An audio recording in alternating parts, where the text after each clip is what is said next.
Kita dah kan? Oh, kena buat close up ke? Balik lah. Aku rasa kan, benda ni kan, benda telinga. Tapi mak aku cakap ni jam. Aku rasa bukan jam. Benda apa? Benda apa?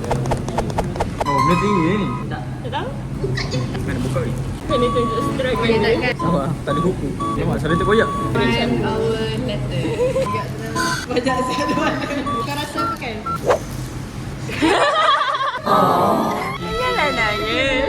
Nak tisu ke? Tak payah, tak payah.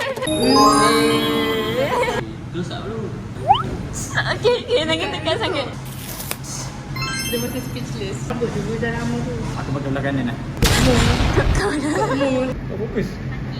Oh, dah. Nice. Yang kedua. Cuba call. Jap. Aku di Andy. Uish. Tak. Ni lagu handphone. Oh lah. Hello? Kau call lah, aku dah jauh sikit.